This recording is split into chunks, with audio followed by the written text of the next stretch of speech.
Yun mga best friend, welcome back na naman dito sa ating channel. At syempre for today's video, dito tayo ngayon sa Rusi, Tuguegarao. Yan.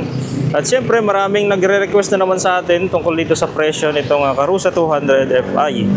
Ayan, ito po yung trike ng Rusi. At dito po yan ang location niya sa Penge, Tuguegarao City. Ayun, so same pa rin yung una nating vlog ng Karusa 200, same pa rin yung specs niya at mga forma niya, and kunti lang pinagbago dito mga ka-best friend. So yun, una tayo sa kanyang gulong. Yan, yung kanya pong external tire, ayan po, nakalagay ay 400 by 12 o 4.0 by 12. Yan, dual suspension po yan sa harap with spring support stabilizer. Ayan o, ganda o. Yan, so yan po yung fender niya, ganda ng fender niya, nakapix po sa kanyang body. Nakapix po, ang ganda ng kulay niya, orange tingkad. Gloss na orange po yan mga ka-best friend. Yan. Ito po yung nakalagay yung kanyang Rusi na logo. Ito po kanyang headlight, naka-LED po ito, low and high. Yan. Din yung signal light niya, LED na rin siya. Yan. Medyo mas pinaangas na yung forma ng Karusa. Yun, dito naman nakalagay yung Karusa 200. Yan, ito naman yung kanyang windshield. Malapad siya. Then wiper niya, dito na rin po yung kanyang wiper, no? Ito yung pinagbago dito mga ka-best friend, kasi yung kanyang side mirror forwarded na siya. Unlike yung una nating vlog na yung kanyang side mirror nandito lang. So ito naman naka-forward na siya. So very advanced dahil kita mo na yung gilid talaga. Pati yung buong kalahati nitong trike, no? Yun, ito naman yung kanyang dito sa loob. Yan. Ito naman yung kanyang panel. Ayan, digital po yan. Digital panel siya. Yan, at dito naman yung kanyang storage, meron pong lock dalawa. Then speakers, nandito na rin po. Ayun yung kanyang ito po yung kanyang motor sa kanyang wiper. And then, sa mga switch niya, basic pa rin yung switch niya. Kasi andito pa rin po yung kanyang push start button. Yan o. Then yung headlight switch and yung kanyang wiper switch. Dito rin po sa kanan. Dito naman po yung high and low beam. Yan, turn light or signal light. Dito po yung kanyang horn. So, ayun mga ka-best friend. Yan po yung kanyang handlebar. Dito po yung kanyang clutch, no? Yan. Dito naman sa baba, mapapansin nyo, ito naman po yung gear shifter nya. Ito po yung gear shifter nya. At reverse. Tsaka yung kanyang parking brake nya. Yun, ano yung kanyang foot brake. Yan, yung fluid cap nya nandun din. At syempre meron itong cup holder na sa gilid po yan ng driver, sa kanan na bahagi ng driver yan. Yan, yan po yung cup holder. So, nandito po yung kanyang stereo. Yan, may speaker siya. Then, may stereo na po ito. Yun. So, dito sa harap, kasya po dito 3. Kasama na yung driver. Sa likod, kasya 4. So, capacity of minimum of 6. At maximum of 7 mga ka-best friend. Yan. So, pag nandito tayo, ayan, malapad yung windshield. Ayan, kitang-kita. Pag tayo mag-video, hindi po sa gabal yung kanyang windshield. Pagka tayo magbablog dyan mga ka-best friend. Yan o. Dito sa taas makita natin meron siyang ilaw. Yan o. Meron siyang room light. Yan. Andito naman yung kanyang toolbox tsaka yung external o extra tire niya. Yan. Pati yung battery nandyan din sa loob ng kanyang upuan. Ito naman yung kanyang passenger holder. Yan o. Ito po. Yan. Ganda o. May foam na siya o. Ito naman para safety sa mga bata, meron siyang lock. Ito po yung kanyang pintuan. So ang cute ng pintuan niya, meron siyang lock dito. Yan. Ganda. Yan, punta tayo sa kanyang likod. Ito po yung kanyang brake light, yan, tail light and reverse light, signal light, yan. Nandiyan din po yung kanyang makina. At sa gandahan nito may bumper oh. Ito po yung bumper niya, talagang sulit po yan na bakal. Na pag merong bumunggo sa likod ay hindi mayuyupi yung cover, no. Astig guys. So, yun, pag-usapan na natin yung presyo nito dahil ang presyo nito ay mura na lang ngayon mga ka-best friend. No? So, ang price nito sa cash mga ka-best friend, tsaka sa installment, monthly, yan, pag-usapan natin. Ayun mga ka-best friend, so pag-usapan natin yung price nito. At syempre, mahalaga yung price nito dahil dyan natin malalaman kung kaya nating bayaran mga ka-best friend. So, ayun. At sa presyo nito, sa cash ay nagkakalagay ito ng 172,000, 172,000 sa cash price. Siyempre, may less pa yan mga ka-best friend. Dito naman sa 3 years installment, so may down payment ito na 15,000 or 10,000. At syempre, sa 3 years, mag-monthly tayo ng 7,270. Pag updated, rebate po yan ng 500.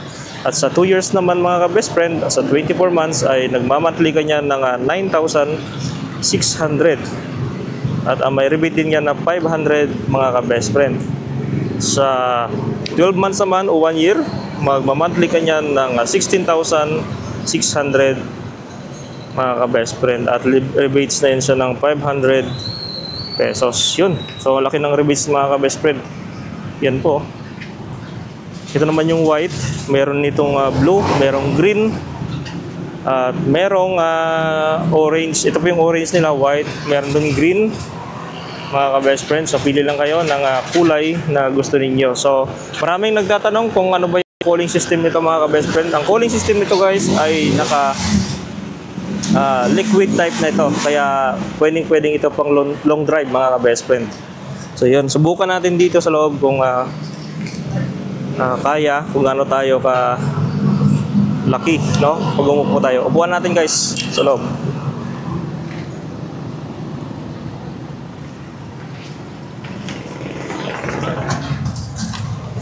So yan mga ka-best friend, ganito po yung itsura niya dito sa loob pag nandito tayo. Yan o. So ang cute niya. Ang ganda. Tsaka kasya dito tatlo. Pati kasama driver mga ka-best friend. Yun. Hindi lang Karusa 200i ang meron sila dito. Meron sila ditong Rusi Chariot 175. Yan yung ginagamit pang negosyo at pang service, pang masa talaga mga best friend, pang kargahan, pang harabas at iba pang klase ng pangkargahan na mabibigat mga best friend. Yan pa yung ginagamit, Rusi Chariot 175. Katulad nitong atin. So ito yung atin, Rusi Chariot 175 din. Yan. So nagpalinis tayo dito ng ating chariot. Kaya, ano ba dapat yung nakalagay dito? Kaya pababa o pataas? Ito to. Reserve pataas, tapos naka-full pag ganyan. Ayan, pagka-full. Ayun. So, ibaba natin ito mga ka-best friend. Kasi marami naman tayong gasolina, naka-full tank. Ibaba natin siya. Yun. Thank you for watching mga ka-best friend. Yan po yung update sa Rusi Karusa 200i. Yung Karusa 200, ito na yung Karusa 200 dito. Yan po yung Rusi Chariot. Yan, tapos na tayo magpaayos ng ating Rusi Chariot.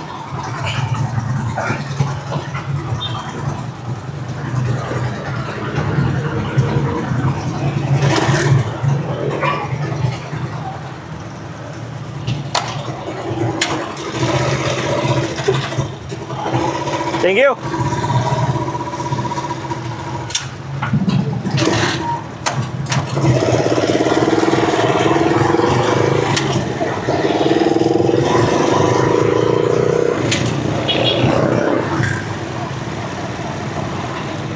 So yun mga ka-best friend, at nagpaayos tayo ng ating Rusi Chariot 175.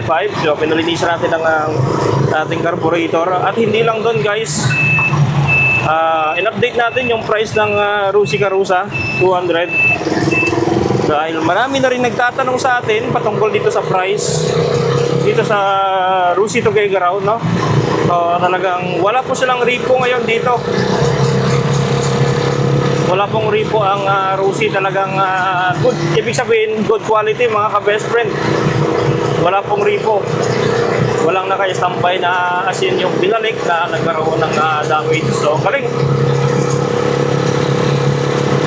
So talagang gumaganda na ang products ng Rossi, katulad ng Rossi sa Karusa. Talagang magagamit na sa pang-araw-araw. Katulad din pang ating Rossi Chariot, mga ka-best friend, ay mga nagamit natin pang kabuhayan, pang service, at iba pang mga lakad, no?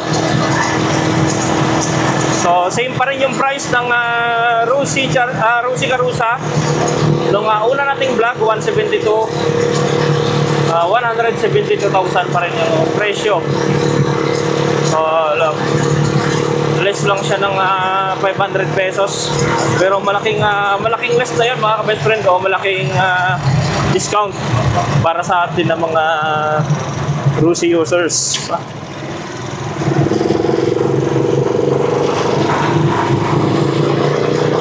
So, buti na lang at may stock sila na Karusa 200. Kasi minsan talagang nagkakaubusan yan dyan, mga ka-best friend. Talagang minsan wala nga silang display, pero ngayon meron na. Mas dinamihan pa nila yung display nila doon.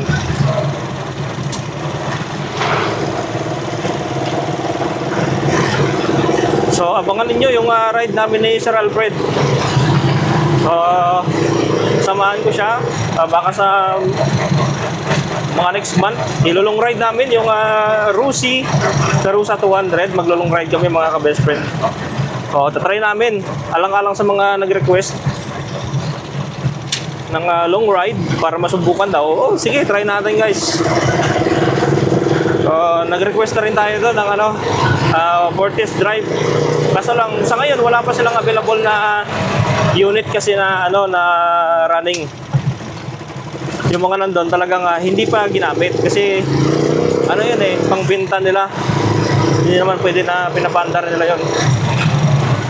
Papandar rin lang pagka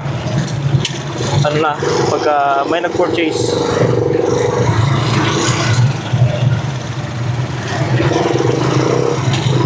Galing. Ganon kaganda ang Rossi Karusa.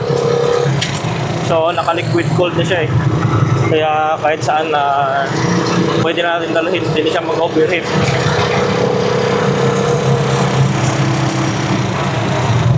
So kagandahan kasi kay Karusa 200, meron siyang fifth gear o yung quinta kung tawagin.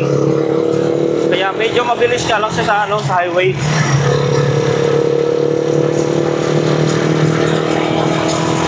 Meron siyang fifth gear. Yung iba kasi katulad ng ating Bajaj Sari, wala siyang fifth gear, guys. Pero mabilis din naman. Mabilis din naman, guys, ang Bajaj. So, ang Chariot natin, na-top speed natin nung kahapon. Sinubukan natin, guys, 64 kph. May karga pa tayo na 200 kilos. So kung wala siguro tayong karga, aabot ito ng 70 to 75. Kaya nga lang, iba talaga yung takbo ng walang karga. Mas mabilis.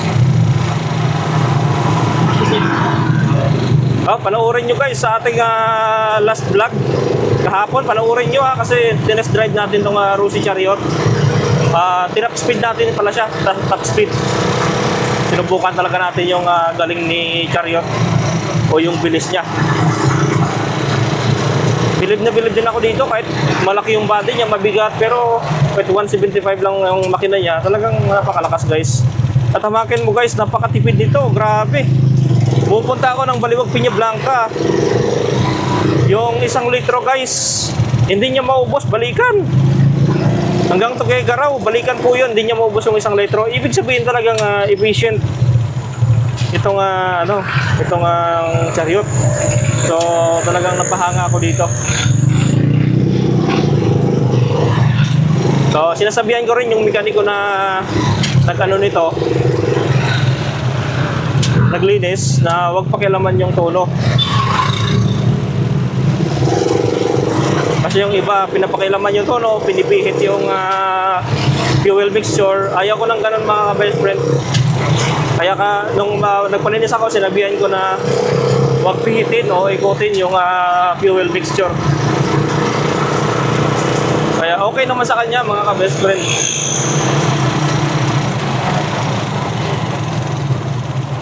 Hindi naman na pinakilaman yung ating fuel mixture. O, yun, ganun pa rin yung minor natin. One click start pa rin.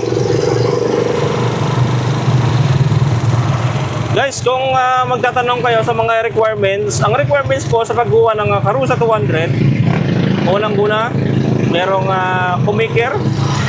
Dapat may kasama kang kumaker, mga ka-best friend. At dala ka ng valid ID. Kasama mo rin yung kumaker mo na merong valid ID. Barangay certification o barangay clearance, yan po yung importante. Kung meron kang payslip o proof of income, mas maganda. Init ay init. Ang init.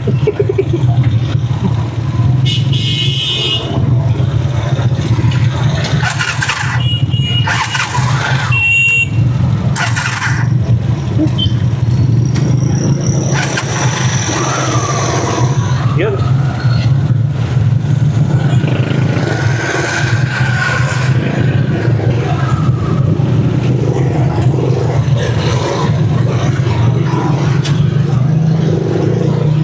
Hindi kasi nagbibigayan, kaya ang tagal ng usad.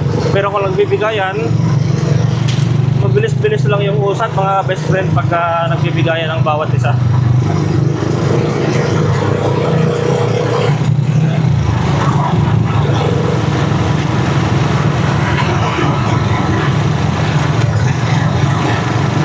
Andito na tayo sa tapat ng Robinson, Tuguegarao.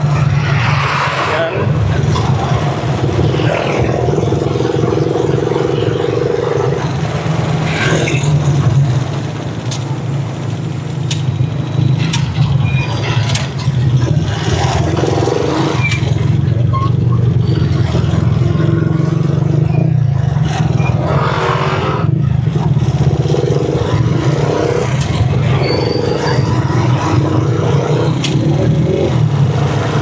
Naabutan tayo ng red light, mga ka-best friend. Yeah. Buti naka-insulator yung ating chariot, hindi gaano mainit.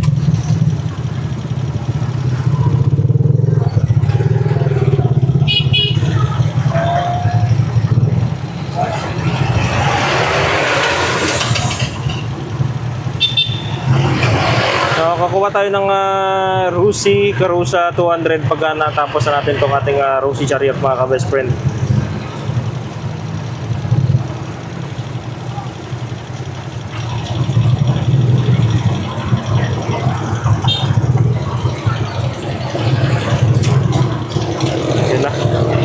Umabol pa yung dump truck.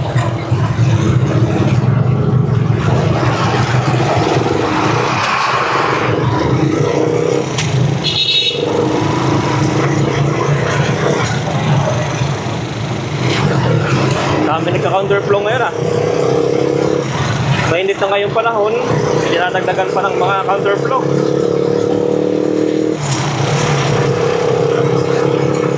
Oh, ang galing. Parang lumakas na yung hatak ng aking chariot. Nung pinilinisan ko yung carburetor. So natanggal na yung mga bara-bara niya doon, mga ka-best friend.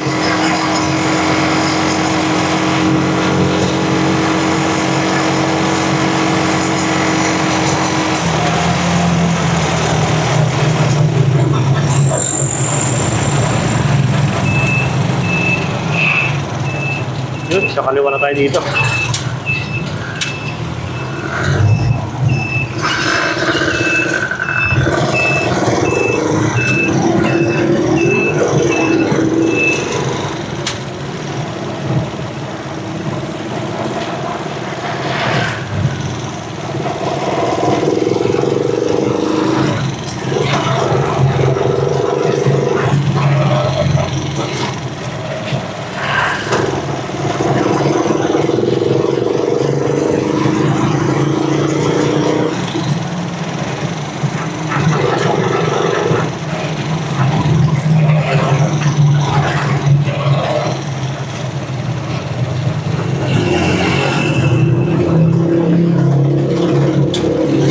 Yun, parang tumining na yung makina natin, guys.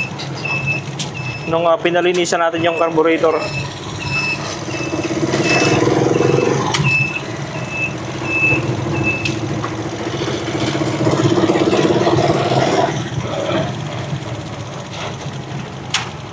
Kaya guys, no, huwag nyo kalimutang i-subscribe yung ating channel. I-click nyo po yung notification bell. Click nyo na lang din po yung bell all para updated kayo sa ating mga vlog.